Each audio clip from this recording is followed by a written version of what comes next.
precisa ler. Às vezes eu coloco lá, mando algumas coisas do blog lá daquele curso de redes, professor Ademar Fei. Esse artigo aí é interessante porque ele fala de uma abordagem mais científica, de pesquisa, de como pode ser, o que vai ter, o que se espera das redes do futuro. E existe sim uma oportunidade de você ingressar os seus projetos neste projeto aí europeu de rede do futuro. Não é muito diferente de algumas iniciativas de instituições de ensino aqui no Brasil. Fiquem de olho no site da Universidade Federal de Minas Gerais, a UFMG. Ela costuma oferecer curso de verão. Vocês vão ficar de olho que esse curso costuma sair em janeiro. Tem cursos muito bons. Então, tem algumas coisas à distância, eles fazem webcast, mas tem alguns que são cursos presenciais. Vocês vão ter a oportunidade de fazerem curso em diversas áreas. Banco de dados, redes, tem muita coisa de redes. Inteligência artificial e inteligência analítica, que inclui aí data mining, curso de verão da UFMG. E lá tem também oportunidades chamadas de projetos de pesquisa. Então, acho que vocês já devem ter ouvido antes que normalmente os órgãos de pesquisa e de incentivo que fomentam a pesquisa, praticamente todos os anos eles acabam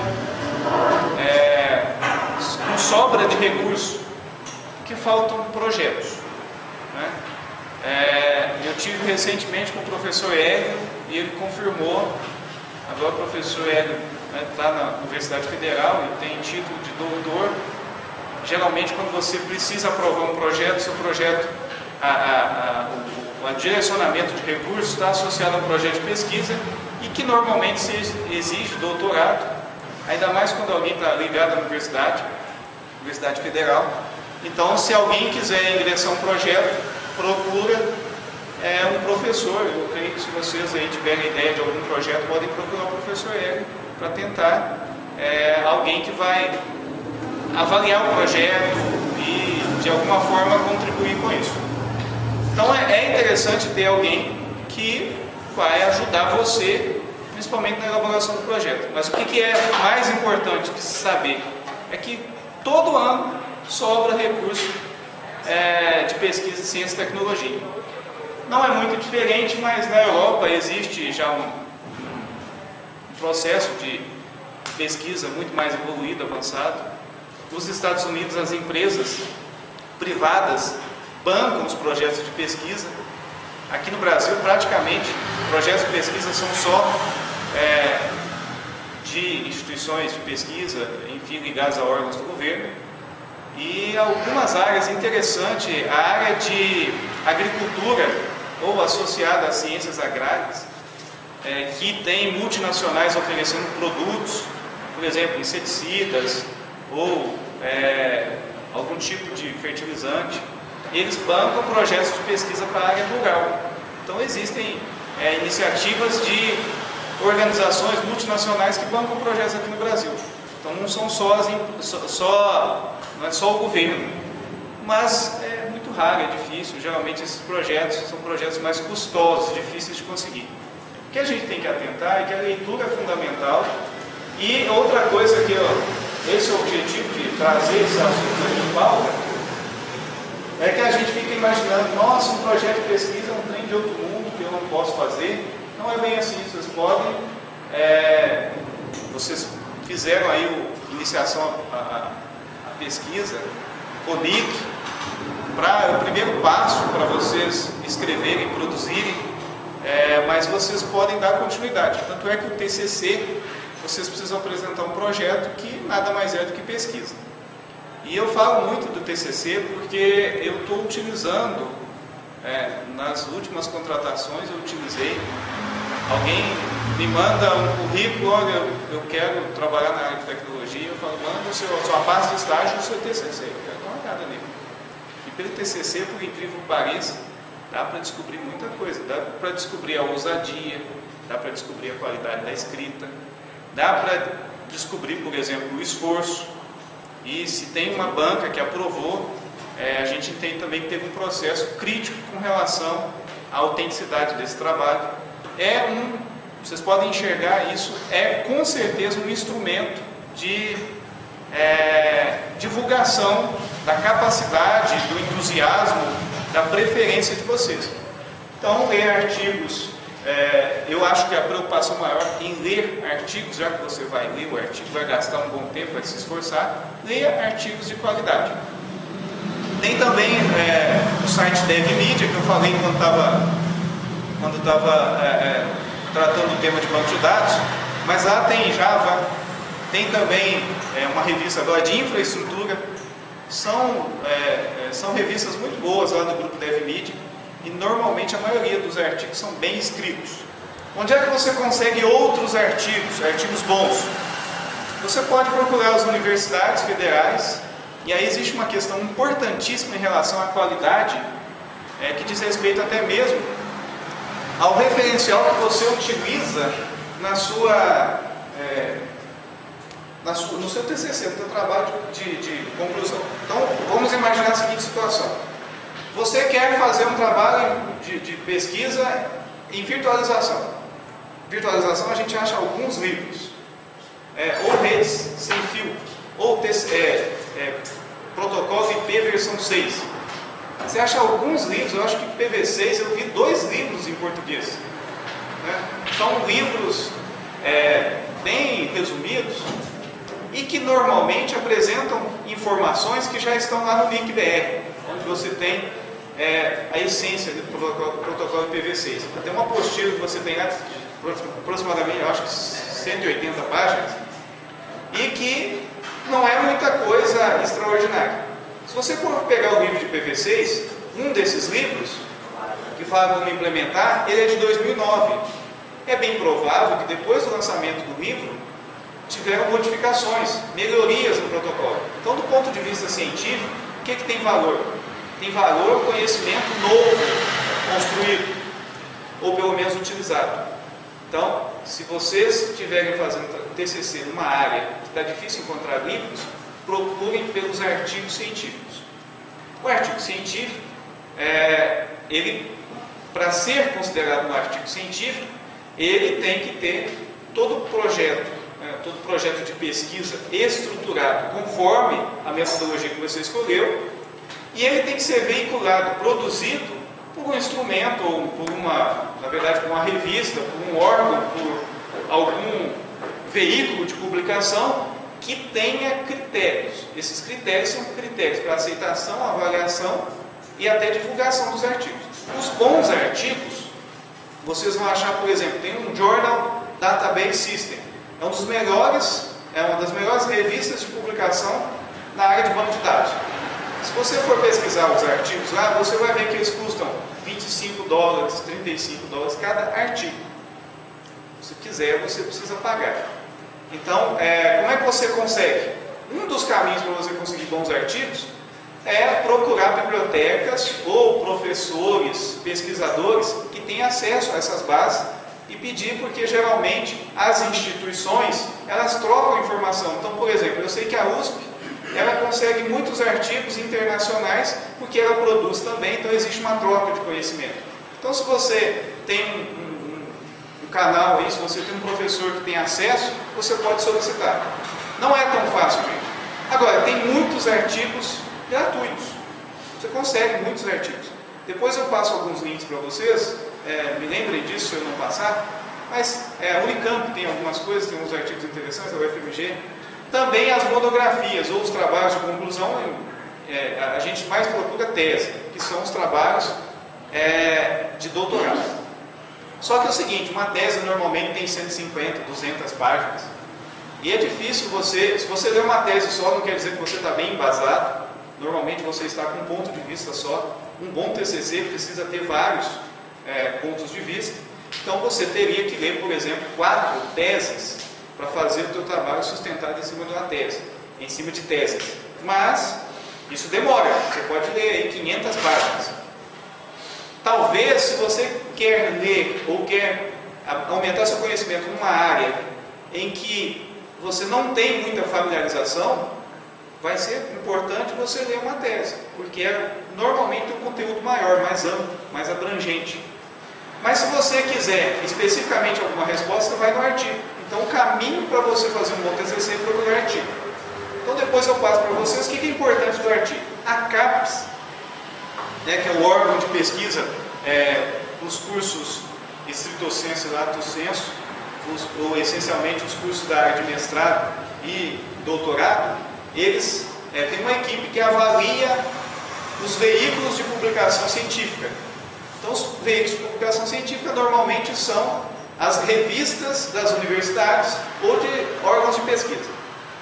E existe nessa classificação letrinhas, são letras mesmo. Então a CAPES A, quando você tem uma classificação A, é porque está no grupo dos melhores artigos. Essa classificação de alguns artigos internacionais, por incrível que pareça, você vai achar alguns artigos aí na Austrália, na Ásia, na Europa, Canadá, Estados Unidos, com A60, A45.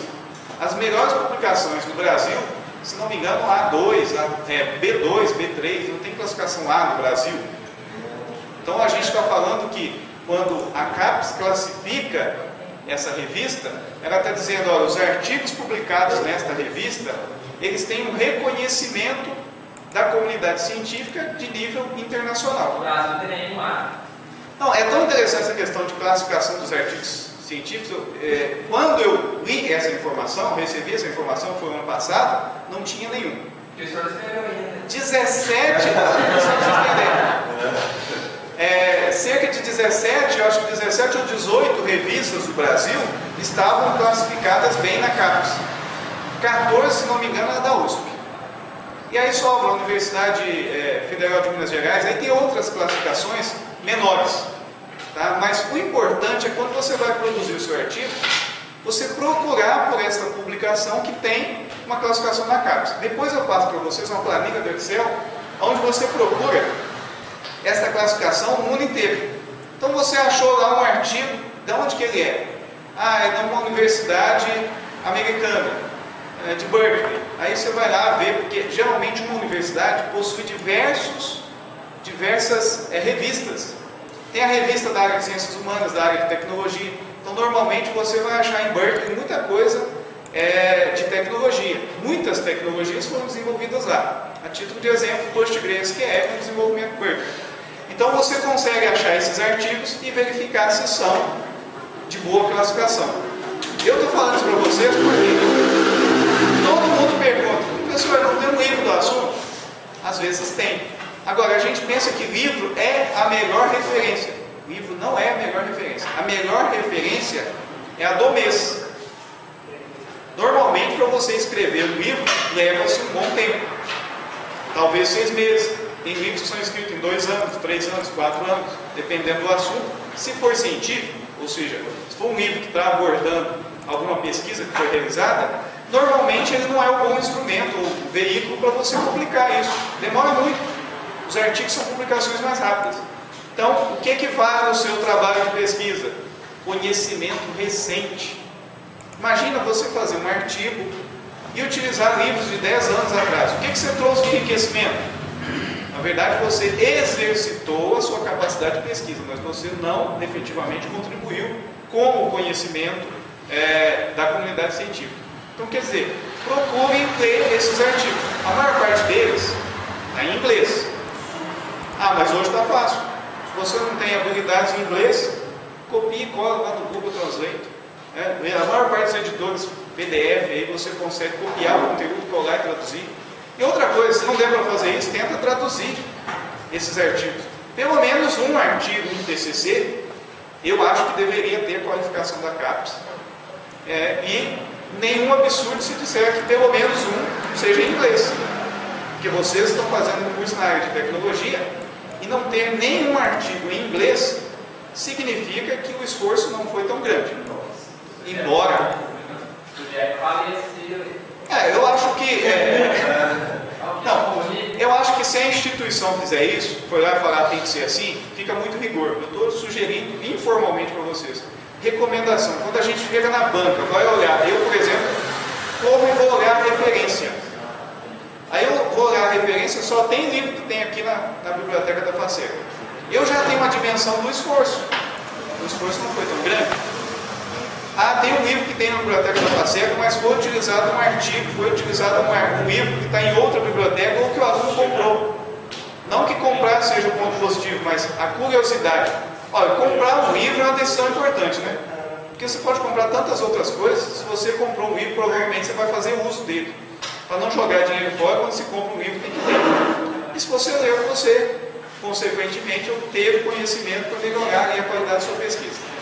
Então essa ladainha toda que eu falei aqui é só para estimular vocês a continuarem a fazer leituras. Esse exemplo é uma leitura gratuita. Todo mês a revista RTI publica vários artigos, e a grande maioria são artigos bons. Agora tem um desafio também. Esse artigo eu escolhi como um artigo fácil de ler. Porque tem uns artigos lá que eu vou falar para vocês, eu leio e não entendo nada. Nossa,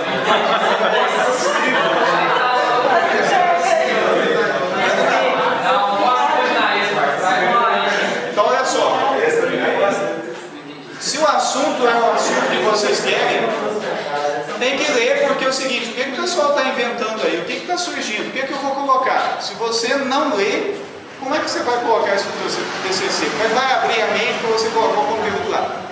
Então a ideia desse artigo é despertar vocês para as pesquisas em redes, ou seja, o que seriam essas redes, ou emaranhado dessas redes para a internet. Então quem é que começa a ler? Esse artigo foi escrito por um austríaco e um sueco. Normalmente os artigos da RTI, a grande maioria, é escrito por europeus. Tem gente de todo mundo que escreve aí. Quem vai começar? Os usuários considerarão as redes do futuro, frequentemente chamadas de internet do futuro, como uma rede de aplicações, serviços e conteúdos inteligentes. Prever exatamente quais serão as tecnologias e aplicações da rede do futuro, entretanto, é discutível. Por exemplo, o sucesso das plataformas de smartphone tem sobrecarregado tanto os fabricantes quanto as operadoras. Assim, a busca por uma visão detalhada da internet do futuro é quase impossível. Entretanto, uma visão que sirva como diretriz para pesquisas será útil se ela consistir em uma estrutura estável, de longo prazo, para estudos de tecnologias e métodos de projetos de rede e de uma programação adaptativa de curto prazo que permita a integração das recentes conquistas. Nesse artigo, primeiro destacamos a estrutura de longo prazo para pesquisas no European FP7 Network of Excellence, a EuroNF. Depois detalhamos recentes avanços dos projetos EuroNF de curto prazo, projetos específicos de pesquisa conjunta, SJRP, e desenvolvimento e experimentação de conjuntos específicos. Assim, o ES de SJRP diz respeito também à natureza estratégica desses projetos, estratégica em inglês, que são considerados pequenos, até mesmo em financiamento, porém visionários, uma vez que podem transformar em grande escala, que caibam na aquisição das divisões.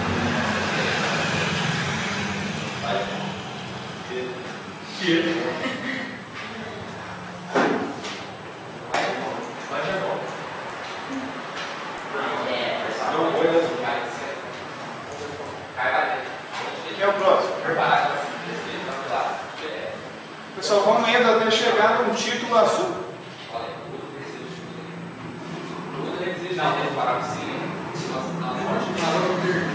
Quem é o próximo?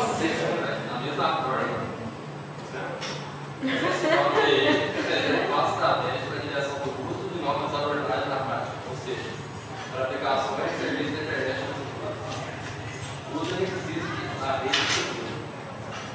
Os principais domínios de utilização das redes do futuro são as aplicações inteligentes que estarão no dia a dia das pessoas, como o serviço de saúde, a utilização e distribuição de energia, uso de sensores ambientais e logística. As aplicações inteligentes necessitam da capacidade de conversar, conteúdo, informações e serviços de tal forma que pode encontrar novos relacionamentos de dados e serviços. Portanto, permite novos benefícios para os usuários e a sociedade. As aplicações inteligentes se caracterizam por relação à mente autônoma, o uso de tipos de dados muito diferentes, por exemplo, um sensor de dados de volume muito baixo até tipos de vídeo interativo com vídeos que utilizam em tempo real em volume muito alto. Comunicação por espelho ou de máquina a máquina, que requer mecanismos altamente escaláveis em milhões de dispositivos. O uso de redes específicas de aplicação, com suas próprias tecnologias, sistemas de denominação, fatiamento e gestão de recursos. Ser holísticas, por exemplo, liderar com relações. Uso de modos de transmissão muito diferentes, mesmo em paralelo, e ainda qualquer nicho de transmissão intermitente, tolerante a tráfego, em muitos visuais com computação de pacotes de serviço. Provedor inteligente e seleção de conectividade, por exemplo, põe válido, sancionômica e considerações ecológicas. Ser agnósticas para conexões móveis ou com fio. Além disso, as aplicações inteligentes devem incluir características a muito desejadas, como confiabilidade e satisfação do uso na área. Pessoal, o que vocês acham da gente comentar um pouquinho o que foi lido? Quem é que quer comentar aí o que nós acabamos de ver?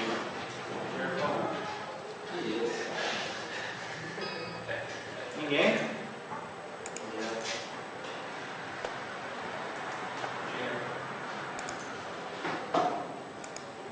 Sério mesmo, gente? Ninguém quer comentar? Nem entendendo.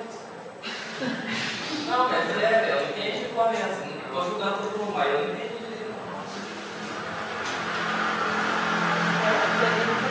Mas vamos observar então o uso e requisitos dessas redes. O que essas redes do futuro vão ter? Eu até destaquei aqui, né? Fica fácil. Olha só. Hoje a gente tem uma preocupação muito grande, muito concentrada na própria tecnologia. Porque redes é um conjunto de recursos bem recente. Se vocês imaginarem que essas redes, há 20 anos atrás, sério mesmo, gente, nem precisa voltar tanto assim, vou voltar numa época aí que todo mundo se lembra. Há 10 anos atrás, você ia assistir um filme futurista, e o filme estava mostrando alguém utilizando algum tipo de comunicação dentro do carro em alta velocidade, pessoas se comunicando. Há cerca de 20 anos, algumas versões de filmes mostravam o telefone móvel.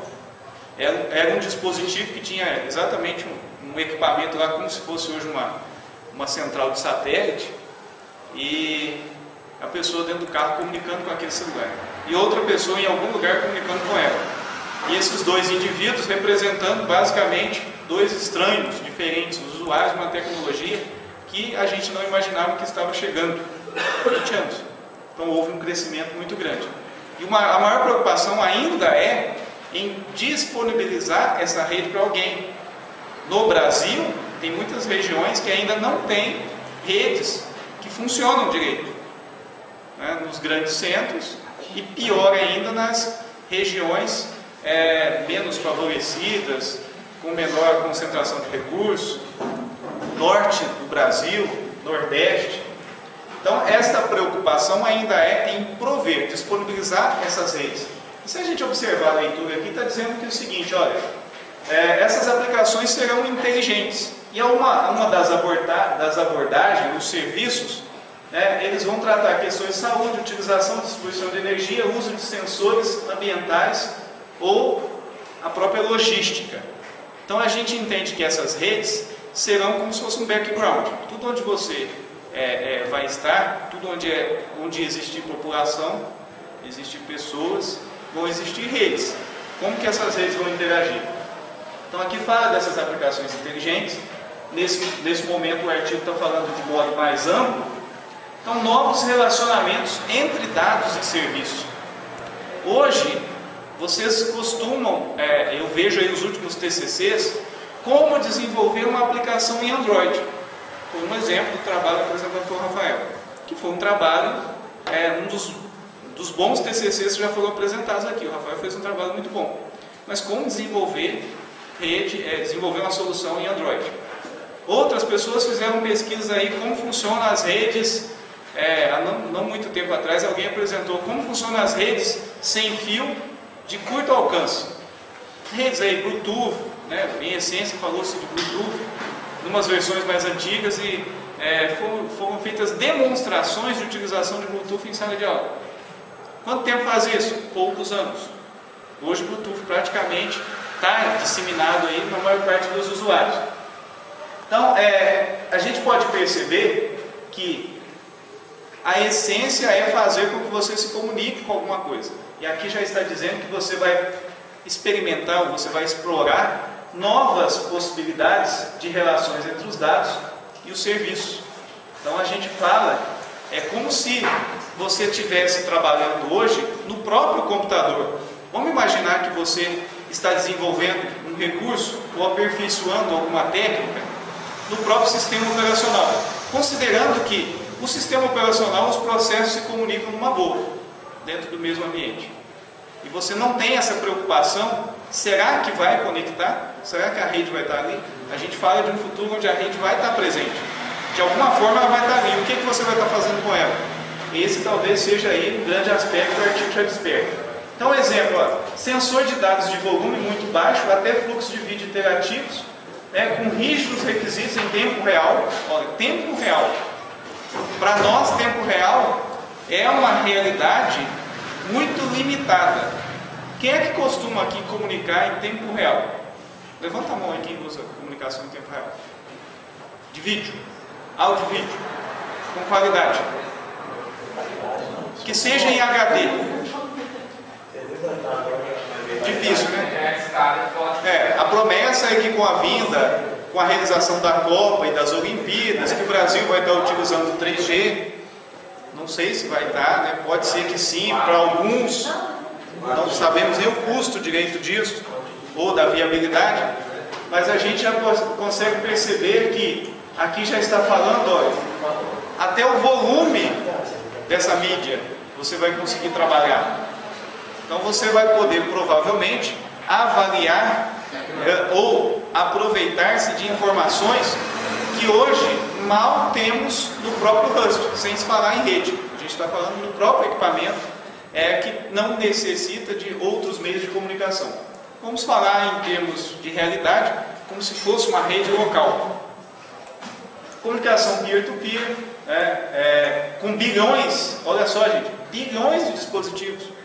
Hoje a rede ponto a ponto está limitada a algumas aplicações, mas não se fala em bilhões de dispositivos. Essa rede ponto a ponto, em essência, para fazer com que os pontos se comuniquem com outros pontos, comunicação de pessoa para pessoa. Hoje a maior parte das redes ou da comunicação ainda é de um site, de uma empresa, de uma central, de um portal com as pessoas.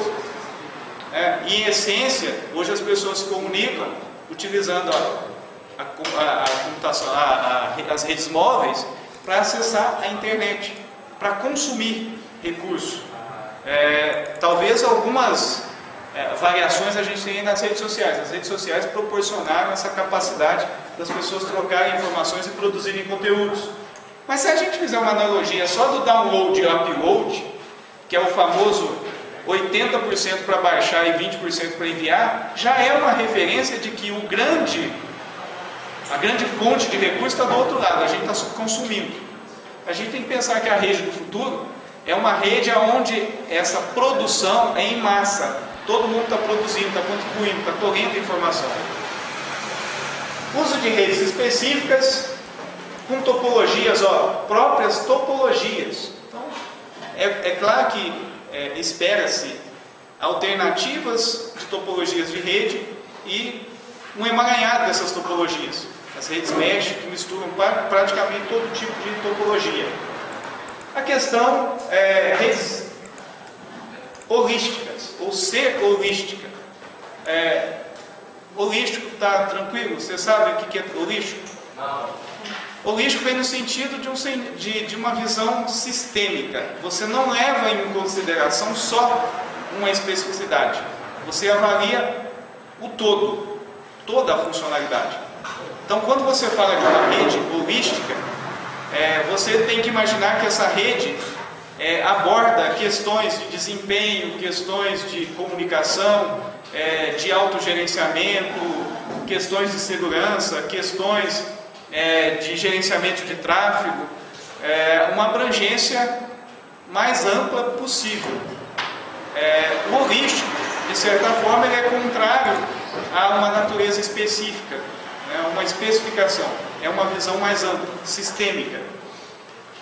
Lidar com vários acionistas, uso de modos de transmissão muito diferentes, e principalmente tolerante a atraso, múltiplos saltos, tudo que a gente viu ali, características hoje dos protocolos de roteamento, resolver, enfim, esses problemas que existem associados a roteamento, provedor inteligente de seleção de conectividade, principalmente para as questões econômicas, considerando o aspecto ecológico.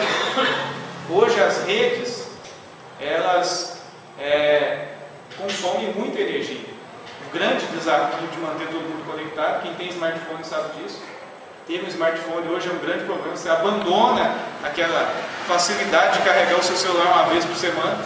Quem usa rede com smartphone, conecta aí 8 horas, 12 horas. Algumas empresas propõem aí 15, 20 horas, mas na prática, se você estiver utilizando intensamente a rede, são poucas horas. Isso é um grande desafio. E todo mundo querendo redes de alta velocidade. Então, se você quer muita velocidade, a tecnologia que permite essa alta velocidade ainda consome muita energia, é inviável para a computação móvel. E aí a gente pensa no seguinte: as baterias, elas causam impacto ambiental. Então, se a gente lembrar que a tecnologia é ao mesmo tempo uma solução para as questões ambientais ou as questões de uso de recursos, os recursos naturais, essa tecnologia tem que ser regrada, porque senão você simplesmente troca 6 por meia dúzia. Você provê uma tecnologia que ao mesmo tempo ajuda ainda mais a degradar. Então é preciso evoluir nesse aspecto. E as baterias dos dispositivos móveis são com certeza um grande desafio. Ser agnóstica para conexões móveis ou com fio. Agnóstico seria no sentido de você tolerar ou você respeitar. O sentido aí de agnóstico seria o seguinte: uma referência interessante para agnóstico. Algumas pessoas não acreditam em Deus, outras pessoas acreditam em Deus. Há pessoas que não... Algumas pessoas não acreditam em Deus e fazem questão: eu não acredito e eu justifico por que eu não acredito. Mas há pessoas agnósticas que consideram a seguinte situação: olha, eu não acredito e nem desacredito. Esse posicionamento existe. E esse posicionamento, quando se fala de rede com fio, rede sem fio, é o seguinte: é uma visão de que essas redes são necessárias, existe contexto para cada uma e existem desafios a serem quebrados. Porque às vezes, se você disser que hoje a solução é a comunicação de rede sem fio, você ainda esbarra no que existem em alguns grandes centros, que o uso de muitas redes sem fio provoca, de certa forma, um congestionamento de sinais. Há alguns pontos em São Paulo e outras cidades, Tóquio, Nova York, Washington, que já não funcionam tecnologias sem fio, porque você tem um local praticamente esgotado de recursos. A tecnologia homologada, usual, comercialmente falando, não consegue mais encontrar um caminho para se comunicar. Então, quando a gente fala de rede sem fio, no futuro, ela pode ser a solução e ao mesmo tempo ela pode não resolver o problema. É muito que se pensar quando essa rede se concentrar ainda mais. Parou aqui, né? Então, próximo. Pessoal, olha só, eu comentei um pouquinho para estimular vocês. Eu quero que vocês façam uma leitura crítica e se perceberem alguma coisa ou se sentir que não entendeu, vamos tentar evoluir essa leitura aí para... Eu acho que uma grande referência é o seguinte, até agora do que passou em termos no que diz respeito aos termos, eu acho que a grande maioria de vocês entendeu, né? Porque foram conteúdos que a gente viu lá em redes 1, que a gente viu em redes 2. Eu acho que esse artigo aqui seria chocante no primeiro dia da aula de redes. Hoje vocês já conseguem fazer uma leitura e entender muita coisa que está sendo exposta aí. Quem vai ler um projeto sistemático e holístico para aplicações inteligentes em internet no futuro? As redes e aplicações inteligentes requerem uma engenharia holística. Isso significa que a sistemática do projeto tem que incluir tarefas típicas de pesquisa de rede, lidar com hardware e software de rede. Assim como tarefas de pesquisa, tendo como meta as necessidades de usuários e operadores com seus requisitos socioeconômicos, como benefícios e experiências pessoais ou requisitos comerciais, por exemplo, restrições legais, econômicas ou ecológicas. A abordagem da EuroNF para facilitar aplicações inteligentes e redes do futuro tem por objetivo não apenas fornecer a base para pesquisas, mas também pretende que a engenharia de sistemas torne-se operável no mundo real. Uma nova separação de interesses. Para permitir um novo projeto sistemático e holístico, deve-se reaplicar o paradigma de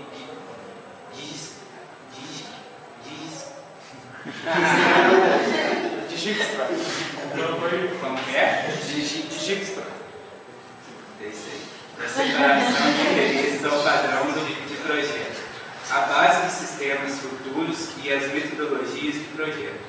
Nossa sugestão é a separação das áreas de utilização de tecnologia em 3 áreas de interesse: aplicações inteligentes futuras, técnicas de mediação inteligente futura, por exemplo, funções anteriores de roteamento, permitindo agora mediação para técnicas de publicação e inscrição, rede tolerante a atraso, topologias específicas de aplicações de gestão de recursos, etc.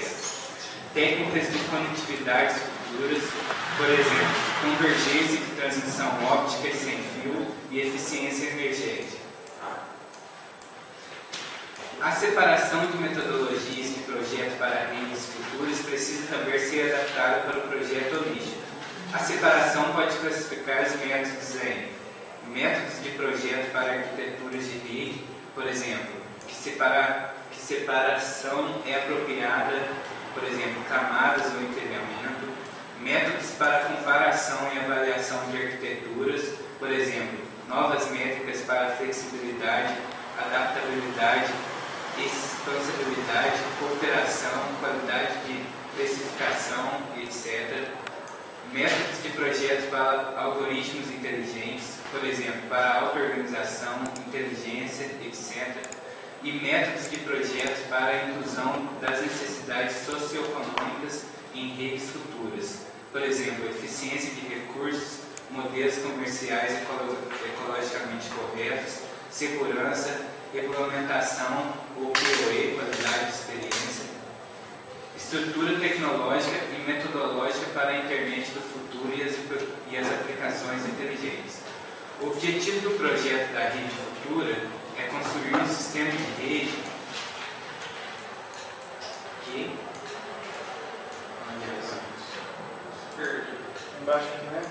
que permita que as aplicações inteligentes tornem-se uma commodity para as pessoas. Chamamos essa abordagem de elaboração da estrutura tecnológica, que deve se materializar por facilitadores, entidades ou mecanismos físicos, mas também métodos intelectuais ou algoritmos ou procedimentos operacionais. Em particular, os conceitos de como chegar a combinações inteligentes de tecnologias e metodologias futuras são o núcleo da visão da EuroNF. E agora? O que a gente viu aí? Veja que esse artigo está descrevendo o projeto, pelo NF, que é um projeto de pesquisa para as redes do futuro. E aqui os autores estão falando como que eles segmentaram essa pesquisa. Se a gente fizer uma analogia com o curso de sistemas da FACECA, tem 3 áreas de formação, tá certo? Da mesma forma, eles colocaram aqui uma separação, onde eles falam, eles usam aqui esse paradigma de Dijkstra, que Dijkstra foi um desenvolvedor, na verdade um programador, que idealizou esse modelo de fragmentação de um problema. E que surgiram aí as linguagens estruturadas. A teoria é mais ou menos o seguinte: um problema, por maior que seja, não pode ser resolvido se não for quebrado. Se for quebrado. Então, quer dizer, se você tem um problema muito complexo para resolver, quebra ele em pedaços. Vocês devem ter visto lá nas aulas de algoritmo, que é basicamente isso. Você vai dizer, o que é uma ERP? ERP é um software que resolve todas as soluções da empresa. Ah, é porque o algoritmo dele é diferente? É porque a linguagem de programação dele é diferente? Não, é porque ele reúne tudo isso. Mas, na verdade, ele resolve de forma simples, corriqueira, mais usual, mais aceita, aquilo que seria boa prática no ambiente corporativo, na empresa. Então, o ERP reúne tudo isso. Ele tem uma interconexão. A ideia é a mesma coisa. Então, eles fragmentaram as áreas de pesquisa em aplicações inteligentes futuras, técnicas de mediação inteligente futura e técnicas de conectividade. Então, é como a FACECA dividiu as 3 áreas para vocês especializarem na formação. Aqui também tem 3 áreas que dividem aí os assuntos que são objetivos dessa rede do futuro. E agora eles falam aqui da metodologia. Quais são esses métodos? Então, os métodos são método de projeto para arquitetura, método para comparação e avaliação de arquiteturas, método para projetos de algoritmos inteligentes. Então, aqui abre espaço principalmente para desenvolvimento de novos algoritmos relacionados a roteamento ou qualquer que seja a demanda dentro de redes. E métodos de projeto para inclusão das necessidades socioeconômicas. Isso aqui é importante. E talvez seja bastante, como é que fala? Inovador. Porque hoje, se a gente pensar, vocês acham que os fabricantes de rede estão necessariamente preocupados com a importância das pessoas utilizarem a rede? Ou eles estão, na verdade, preocupados em vender os seus produtos e serviços para os usuários das redes? Vamos pensar um pouquinho na telefonia. Eles querem? Eles são preocupados com as pessoas se comunicarem? Vocês acreditam nisso? Se a gente avaliar, não vamos usar aqui nomes de fabricantes, né? Senão ficar. Vamos pensar em equipamentos. Equipamentos para comunicação, rede sem fio. Telefonia. Será que a estratégia de mercado é necessariamente a comunicação ou vender produtos e serviços que não necessariamente você precisa? É bem complicado, né? Para que você consiga ter determinado recurso, você tem que comprar um equipamento, um smartphone, que tem praticamente todos os recursos, embora 90% deles talvez você não precise, porque é a única forma de você obter aquele que é a maior demanda do momento. Então, se a gente pensar que esse modelo econômico, esse modelo capitalista que rege a maioria dos desenvolvimentos de pesquisa, eles não estão preocupados com a questão socioeconômica. Então, definitivamente, a gente percebe que a maioria dos projetos está preocupada em ganhar dinheiro ou ganhar mercado. Isto contribui de alguma forma para que a comunicação melhore? Claro que sim. Porque quando desenvolve-se uma nova tecnologia e ela é disseminada, reduz-se o custo de aquisição e outras pessoas que não conseguiam antes passam a poder acessar, passam a consumir. No entanto, algumas estão abaixo dessa linha e não consomem. Há quem diga até que os produtos piratas fazem com que as pessoas, de certa forma, se incluam. mas há controvérsias, porque elas podem estar incluindo num nicho ou uma faixa que não é definitivamente de qualidade.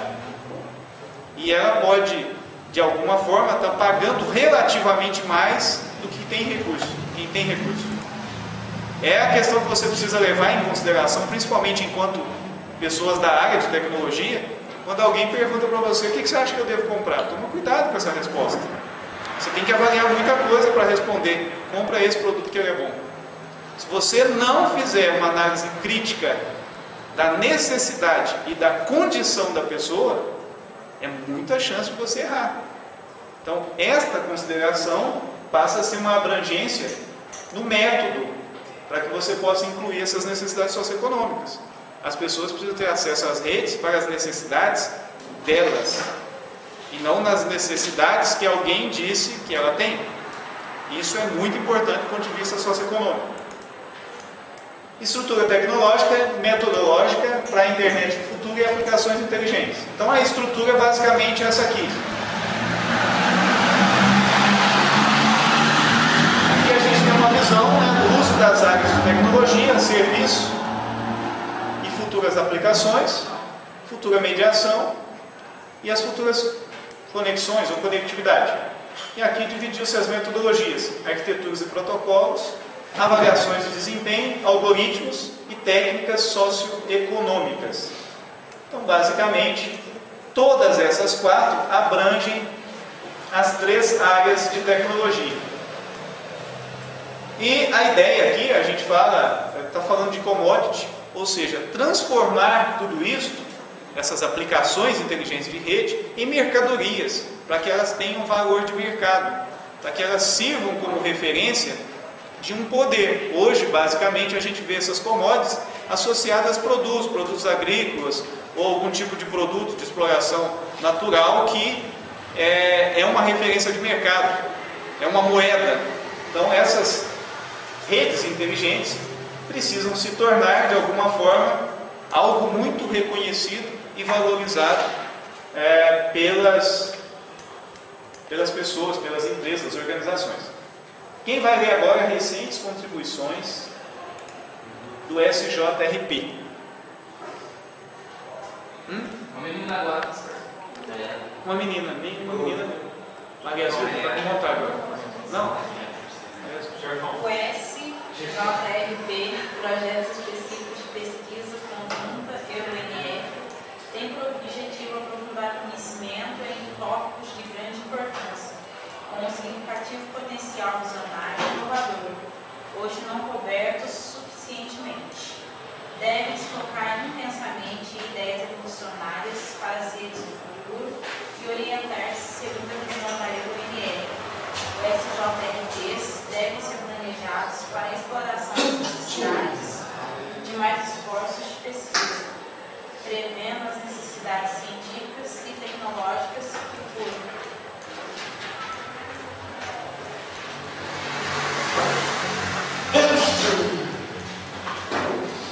Por exemplo, poderia ativar os projetos FP7 relativos a chamadas emergentes, abordagens e propostas visionárias, criativas, inovadoras e potencialmente controversas.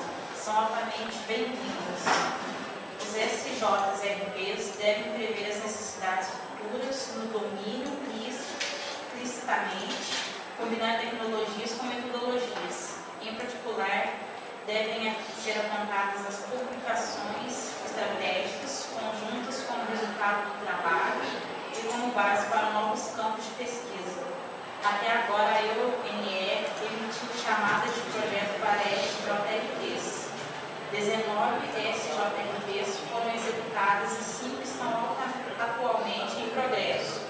Os exemplos abaixo mostram 4 projetos, um de cada chamada. Projeto Aspectos.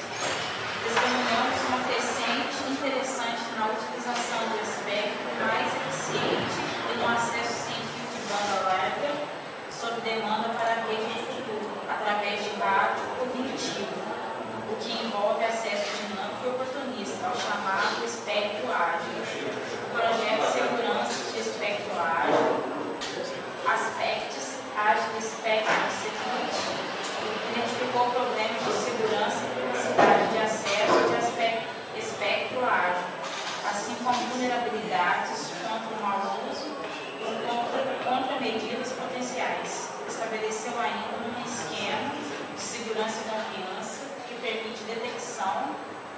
e notificação de nós com mau comportamento, uma vez que os problemas subjacentes relativos à utilização cooperativa dos mesmos recursos físicos são de natureza similar, os resultados dos aspectos também se estenderam na direção da virtualização da rede. Projeto Energy Open. O projeto Algoritmos Ótimos de Energia para a Internet Móvel, modelagens estocástica, análise de desempenho e controle ótimo. Ele convoca algoritmos que podem permitir uma internet móvel com economia de energia. Desligar os aparelhos eletrônicos em um dispositivo sem fio é tido como crucial para a economia de energia em períodos ociosos. De outro lado, a capacidade da resposta de rede sem fio não deve ficar comprometida. Cada nó deve tentar adaptar o seu consumo de energia ao tráfego que está passando por ele. Se cada nó for visto como entidade, a cooperação entre nós é necessária para que se alcance um desempenho eficiente em termos de energia. A programação e o controle de energia tem um grande papel nesse contexto. Foram identificados importantes trade-offs e propôs-se um controle ótimo com solução para o problema. Projeto VDTM. O projeto Redes Veiculares Tolerantes ao Atraso, VDTM, Vehicular Data Tolerable Networks, propôs uma nova arquitetura para a VDTM, além de posicionar a camada de feixe abaixo da camada de rede, impede a sinalização fora da banda e elabora a separação entre plano de controle e plano de dados. Um protótipo de laboratório também desenvolveu novas aplicações, mecanismos de fragmentação, armazenamento de conteúdo e mecanismos de operação, políticas de inquérito, programação e protocolos de roteamento para as VDTMs. Projeto CaveNet. Dada a crescente população de dispositivos móveis e unidades, Word, o projeto de disseminação de informações cientes de contexto em redes veiculares, CaveNet,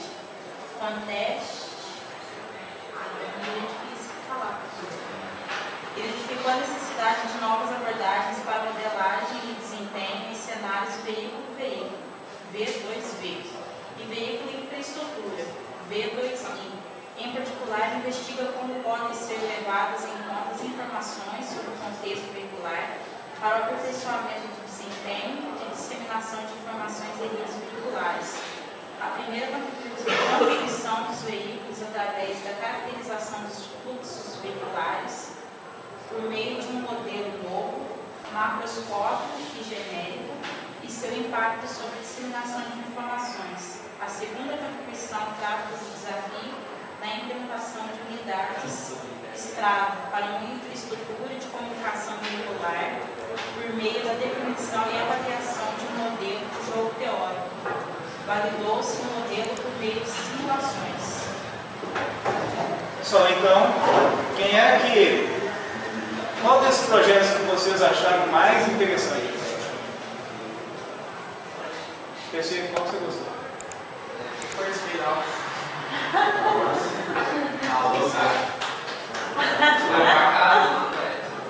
Matheus? Nenhum? Renan? Deve ser difícil, cara, te entender.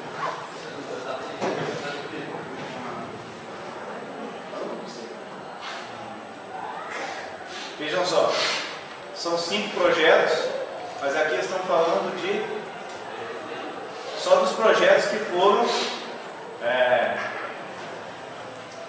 tiveram sucesso, então em implementação. Então esse aqui está associado às redes sem fio. Essa segurança em aspecto ágil.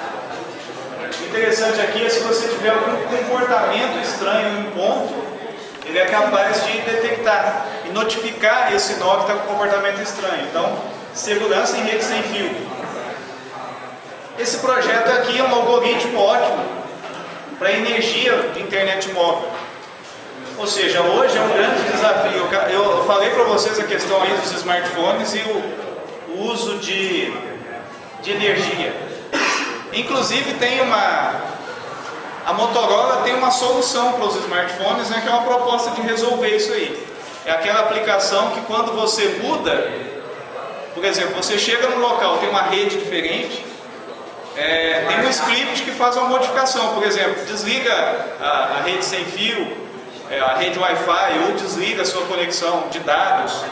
Um exemplo, se você tem um ambiente onde o sinal está muito ruim, você tem falhas na rede móvel, ele desativa, porque esse processo consome mais energia, porque tem que ativar o algoritmo de busca. Então, são alguns exemplos que até, só por analogia, né, entende-se que esse modelo aí é muito mais eficiente. Todos esses projetos aqui foram validados. Essa aqui é uma rede tolerante a atrasos para veículo, que realmente é um desafio hoje. Quando vocês viajam aí tentando usar o smartphone ou que seja o notebook numa rede sem fio dentro de alguma cidade, ainda é um desafio. Realmente você perde a conexão. Existem propostas de melhoria até mesmo no IPv6 para resolver isso, que é o multi-home e outros recursos do IPv6, como por exemplo descoberta de vizinhança. Mas aqui você já vê alguns protótipos funcionando em laboratório. E essa CaveNet aqui, que é para veículos. Na verdade, é disseminação de informações cientes do contexto em redes veiculares. O que a gente vê aqui é que uma rede considerando a possibilidade de comunicação de veículo para veículo e de veículo com ponto, uma infraestrutura. Então aqui está V2V e V2I, que é de infraestrutura, ou seja, pensando exatamente no que existe no cenário de taxistas, ônibus, enfim, redes para veículos em ambientes ou regiões de bastante concentração. Parou-se aonde? Parou aqui.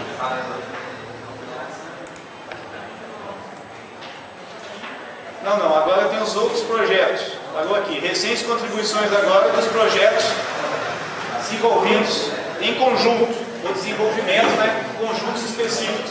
Quem vai ler? Eu vou.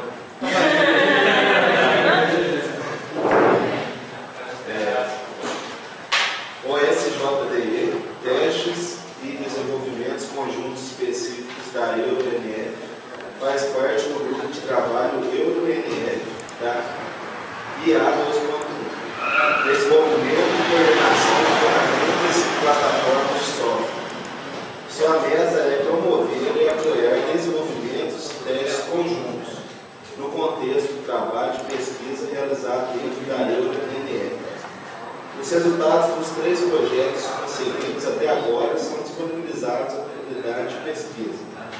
Abaixo se apresentam 2 SJDs. O projeto Multinet, na internet do futuro, a federação de recursos será a norma. A pletora de redes de acesso e redes de aplicações específicas sugere a combinação de seus recursos para aumentar a disponibilidade, a confiabilidade e desempenho de um caminho de rede fim a fim. Nesse pano de fundo, o projeto de edição de transmissões de múltiplas vias simultâneas em instalação experimental, Multinet, validou um modelo de desempenho para o uso simultâneo de recursos virtuais no contexto da federação de redes. Além disso, realizou-se um caso de uso dentro de online, que demonstrou o potencial da federação de instalações experimentais. Fez uso de sofisticadas instalações de medição fornecidas dentro de uma modular e forneceu um valioso feedback ao modular, na forma de requisitos para a federação. O projeto VN-Rio reconhece a virtualização da rede como uma tecnologia facilitadora para a internet do futuro, que supera a osificação da rede. Entretanto, introduz um conjunto de desafios. Em qualquer ambiente de virtualização de rede, o problema de mapear perfeitamente recursos virtuais aos recursos físicos, conhecido como incorporação de rede virtual, VNE, Virtual Network Embedding. Em um desafio importante, até agora, a literatura já propôs vários algoritmos para a solução desse problema. Entretanto, uma comparação dos algoritmos de VNs existentes e novos é difícil, uma vez que cada algoritmo tem seu foco em diferentes critérios. Para esse fim, o projeto Algoritmos de Incorporação de Recursos de Rede Virtual, VNV, Virtual Network Resource Embedding Algorithms, introduziu um quadro para comparar diferentes algoritmos de acordo com o conjunto de métricas e facilmente incorporou novos algoritmos VNE e avaliou esses algoritmos em um dado cenário com relação a parâmetros arbitrários. Conclusões. A visão da EuroNF quanto à rede e internet do futuro postula a necessidade de separação de interesses com tecnologia e metodologia, a elaboração de uma estrutura tecnológica e metodológica para suportar a rede, internet e aplicações inteligentes futuras. Mostramos como o projeto conjuntos específicos da EuroNF, SJMP e SJDE materializam aquela visão numa escala de curto prazo, porém estratégica, tratando de importantes questões tecnológicas por metodologias avançadas. Como demonstrado pelos exemplos, seu escopo vai da identificação de questões de pesquisas abertas e tangíveis, passando por pesquisas teóricas para implementações, demonstrações, testes e validações de novas abordagens.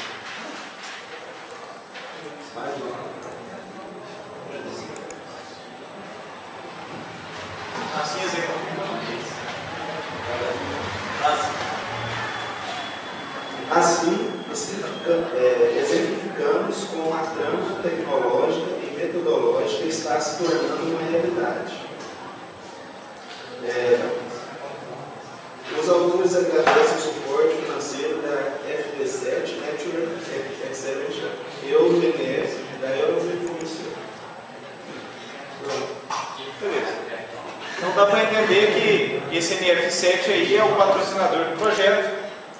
Pessoal, vocês viram aí nesse artigo, contando que está se fazendo proposta para segmentar, ou seja, dividir os estudos e selecionar as metodologias para pesquisar essas redes do futuro. Vocês percebem alguma analogia, conseguem associar isso a alguma coisa do nosso estudo de rede, rede 1, redes 1 e redes 2? Seria alguma coisa, tem alguma coisa relacionada? Talvez um PV4 PV4 e e PV6? Algumas coisas sim, mas em termos de metodologia. Exatamente. OSI. Se vocês observarem bem, a iniciativa de padronização em cima do modelo OSI, até no começo ele fala, no comecinho fala como será a divisão. Alguém se lembra que falou disso?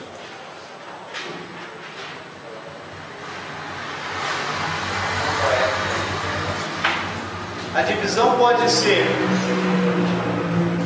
em termos de camadas ou em termos de...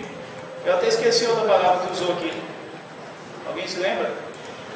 Não tem, esse texto não tem jeito de dar Ctrl F.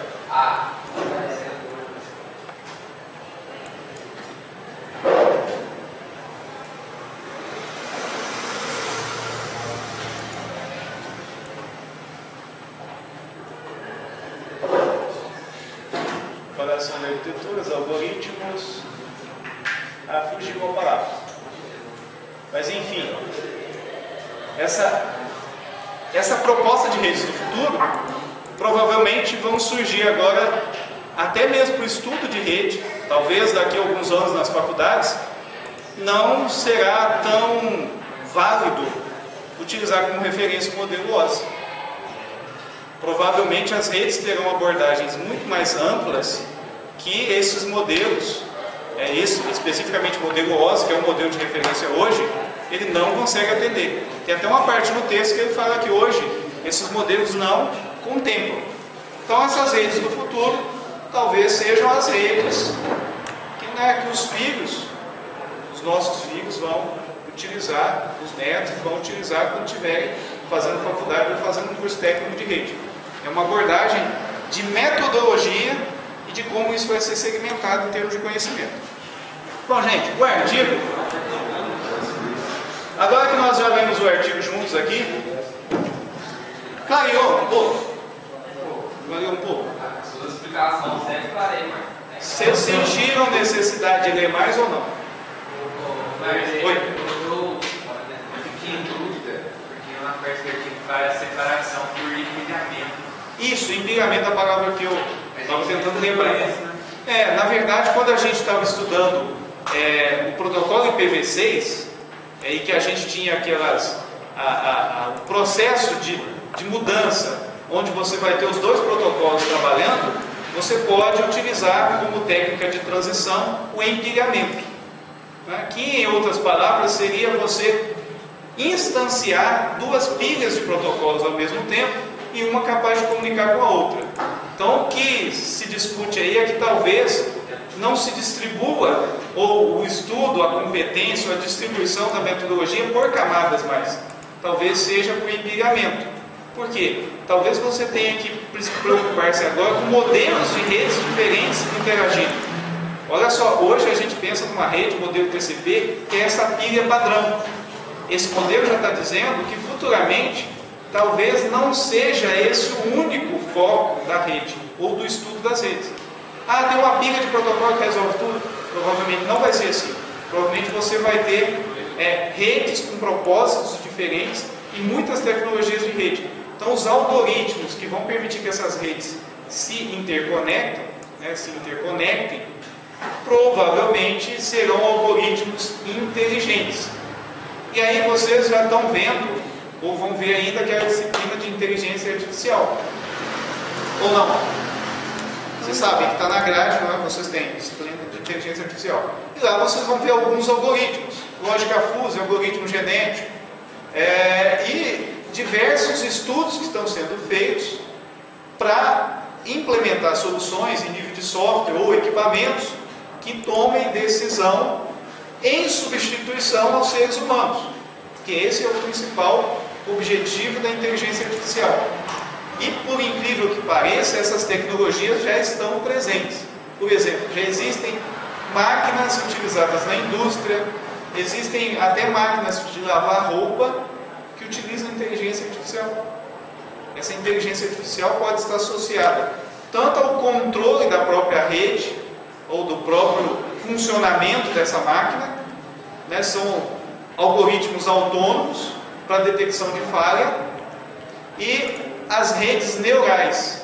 Vocês vão ver redes neurais que são algoritmos interessantes que já estão sendo utilizados por alguns protocolos de roteamento, que é encontrar vamos imaginar em termos mais aqui de poder visualizar. Imagine que você tem diversos dispositivos ligados e uma pane elétrica derrubou vários desses dispositivos. Os dispositivos que têm, por exemplo, papel de fazer a multiplexação, passam a exercer também a função de roteamento. Então, esta interconexão e essa capacidade de se adaptar já é uma característica de algoritmos utilizados hoje dentro da engenharia genética, dentro das redes ou dos algoritmos de inteligência artificial das redes neurais. Então, são lógicas ou são algoritmos de desenvolvimento científico, matemático, modelos matemáticos científicos, que permitem resolver problemas em outras áreas. Uma área que é bastante complicada, vocês têm alguns exemplos, algoritmo para encontrar o melhor caminho. Vocês já ouviram do caixeiro viajante? Da Praça é Nossa? Tem lá, não sei, esse fiquei por fora agora, oi. Mas são exemplos de algoritmos para encontrar o melhor caminho. Esses algoritmos, muitas das vezes, já contribuíram para o desenvolvimento de protocolos de roteamento.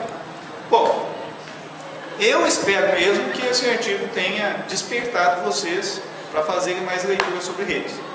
Mas agora, para encerrar com algum conhecimento diferente, ou dentro do nosso roteiro de estudo, pessoal, eu preciso encerrar agora com vocês 3 conceitos que a gente já viu em redes 1. Firewall, Proxy, DMZ. Poderia também citar aí o IDS, detector de intrusos. Todo mundo está tranquilo quanto a esses conceitos? Não? Então vamos lá. Um cenário interessante de redes. Vou tentar desenhar aqui. Uma rede local conectando-se com a internet. Vou colocar a internet como se fosse uma nuvenzinha. Eu não sou bom em desenho. Normalmente você tem aqui alguns dispositivos.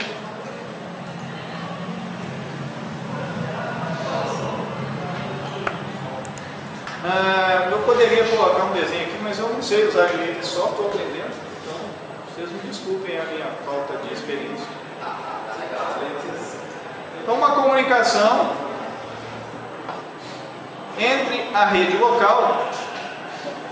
Para exemplificar aqui mais alguns exemplos de dispositivos. Ficou ruim esse aí. Você ficou ruim. Deixa eu pegar esse aqui.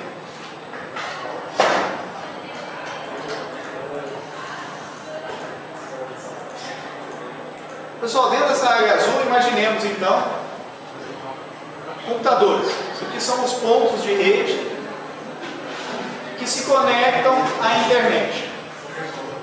Ok? Nesse cenário, vocês precisam de quê? Para conectar esse ponto, está aqui. Vocês precisam de quê? Olha só, gente, eu estou ruim.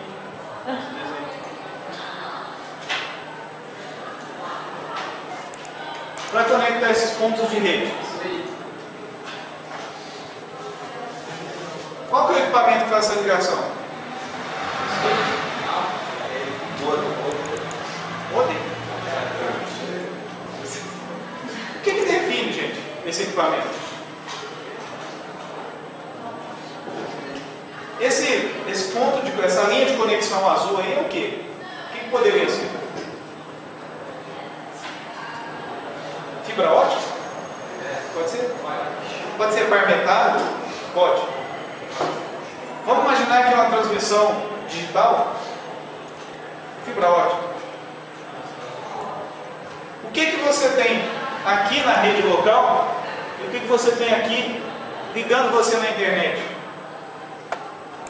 Ou seja, o computador da sua empresa ou os computadores da sua empresa estão ligados utilizando o que mesmo? Para achar os caminhos. Roteador? Tem que ter roteador ou não tem? Por que tem que ter? Porque são redes diferentes. Tá? São redes diferentes. Então, na prática, você pode resolver isso colocando simplesmente um gateway. Esse gateway é apontando para uma máquina que pode fazer o papel de roteador, ou um roteador especificamente, mas você tem. Quando você faz isso em termos lógicos, você vai lá e liga um roteador ou informa qual que é o gateway, o que você traz de risco para a sua rede? Que o pessoal de fora acesse a rede. Você quer ir lá e bloquear, você não quer que isso aconteça mais. Que tipo de filtro ou de bloqueio você usa? Firewall. Ok? Então vamos fazer uma analogia. Esse Essa área aqui poderia ser também um presídio. E aqui dentro tem pessoas presas. Gente corintiana. E essas pessoas não podem sair. No entanto, algumas pessoas precisam entrar e sair dessa rede. Então, vou colocar uma população aqui de uma cor diferente. Está muito grande.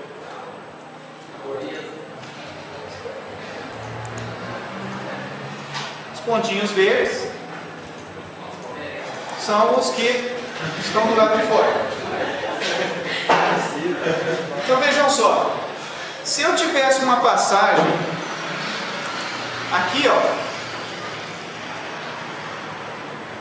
tem uma passagem ali, seria uma porta disponível no meu Fire, ou um canal. Simplesmente na porta X lá você consegue conectar. Bom, se eu quiser fechar essa porta, o que eu faço? Ativo o Fire. Vou lá no Fire e faço o seguinte, ó, está tudo bloqueado. Pode até tirar o cabinho da rede lá que liga você na internet, porque não está acessando nada mesmo. Normalmente quando você instala o Fire, ou algumas ferramentas de Fire, ela já bloqueia tudo no seu computador, fecha tudo. Se você estiver fazendo remoto, você instala o Fire e desconecta você.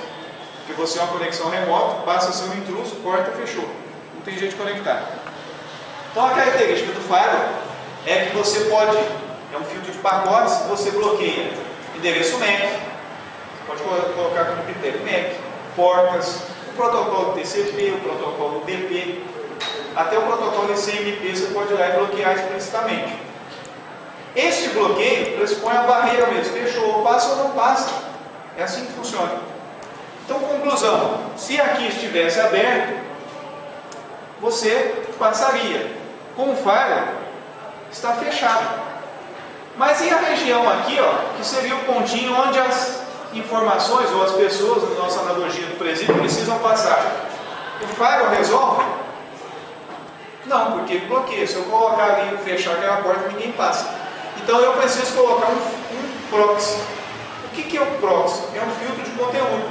Igual no presídio eu coloco uma porta e coloco também um detector de metais, ou eu coloco lá também leitor biométrico, coloco câmeras de segurança, alguns seguranças armados, no sistema de alarme.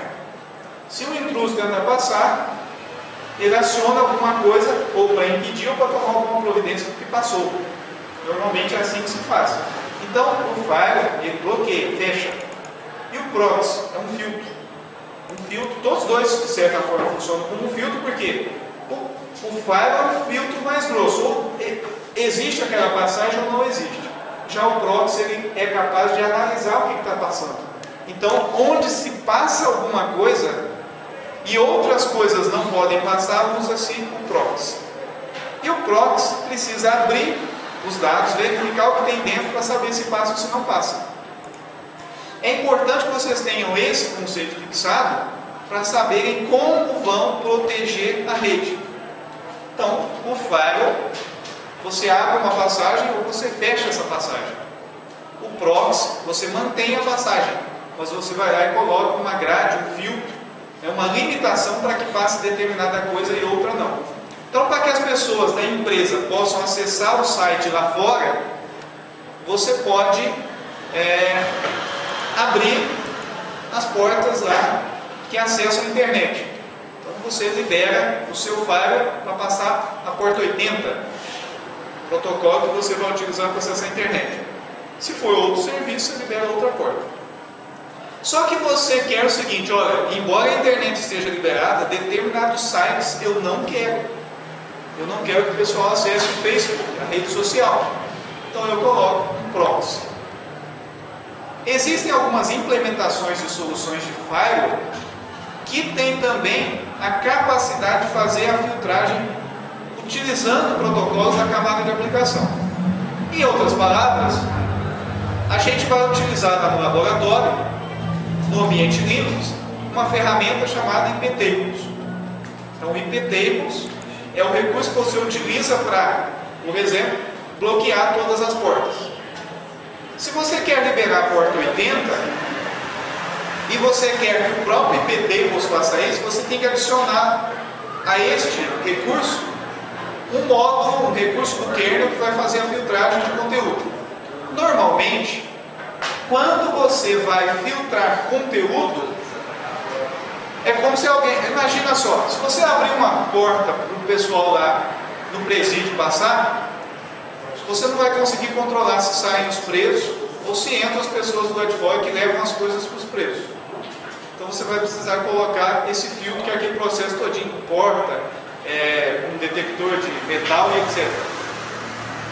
Dá mais trabalho implementar o proxy, ou operacional proxy ou firewall? Proxy, porque tem que verificar o que está passando. E esse conteúdo pode ser dinâmico, ou seja, ele vai se modificando, cada hora passa uma coisa. Isso exige processamento maior. Então, se você vai colocar proxy, utilizando um roteador, um pequeno roteador, com baixa capacidade de processamento, quando tiver muitos usuários, ele não dá conta, ele para, ele não aguenta. Então, você, quando está implementando o proxy, tem que tomar muito cuidado, porque você tem que fazer uma relação, um equilíbrio entre o recurso que você tem para filtrar e o que você está filtrando. Em outras palavras, você poderia fazer o seguinte: olha, vou proibir tudo que vou permitir que se use, acesse o site .gov, o resto bloqueia tudo. E eu só estou liberando acesso à internet. Outros protocolos, outras portas estão todos bloqueados lá no firewall. Assim eu reduzo o número de informações que tem que passar pelo proxy. Só que para resolver esse problema, o proxy traz uma solução interessante. No caso de acesso à web, normalmente quando você acessa o site da FASECA, tem um tanto de informação que é repetida. A logo da FASECA que está lá no site, se todos vocês forem acessar em uma rede, é a mesma. Então o proxy faz o seguinte: ele faz um cache. Ele salva em determinado local todo o conteúdo que você acessou. Se o primeiro usuário buscou, ele tem que realizar essa transmissão, esse download, e coloca em cache. Quando alguém for utilizar esse mesmo conteúdo, ele pega da cache e entrega. Por isso que o proxy aumenta o desempenho do acesso ao site, dependendo do tipo de site, com um significado muito maior. Para completar, então, que o nosso tempo está acabando, a DMZ. O que vem a ser a DMZ? A DMZ é mais uma rede que você implementa fisicamente. Vamos imaginar que o seu roteador vai também, esse equipamento, esse servidor, vai atuar como firewall, vai atuar como proxy, e ainda vai proteger determinados equipamentos, seria a DMZ. Você faz o seguinte: você coloca 3 interfaces de rede. Uma interface de rede para te ligar na internet. Então vamos imaginar aqui, essa interface azul é que liga na internet. Eu vou apagar essa parte e vou ligar. Vamos imaginar que esse é o meu servidor. Eu vou ligar aqui a internet, vou ligar aqui a rede local e os outros servidores que eu tenho, por exemplo, um servidor de web que os usuários de fora precisam acessar, eu vou ligar em outra interface de rede. Então vamos imaginar o seguinte: esse meu equipamento tem o papel de rotear e de implementar o meu firewall, o meu proxy. Ele vai ter uma interface me ligando com a internet, outra ligando na rede local e a outra ligando na DMZ. O que eu coloco na DMZ? Os servidores ou os dispositivos que prestam serviço para o público externo, que precisam ser disponibilizados para o público externo. E essa DMZ, ela é uma estrutura física, por isso que eu tenho um outro canal de comunicação. Eu poderia fazer isso de outra forma utilizando a VLAN. Então nós vamos nas nossas aulas práticas, a semana que vem a gente vai ter revisão, vocês vão fazer prova, e quando a gente retornar, o nosso assunto vai ser abordar isso. Como é que funciona essa DMZ, como é que funciona o proxy, como é que funciona o firewall. A DMZ, eu não sei se a gente vai ter condição lá pelas placas de rede de montar no laboratório, eu vou tentar trazer um cenário para vocês, mas proxy e firewall nós vamos colocar a mão na massa. fazer funcionar e testar lá no laboratório. Vai cair esse conteúdo. Isso não vai cair. Tá? É só uma abordagem aqui para fechar esse conteúdo e recapitular, porque eu tinha falado dele em rede Zoom. Ok, gente?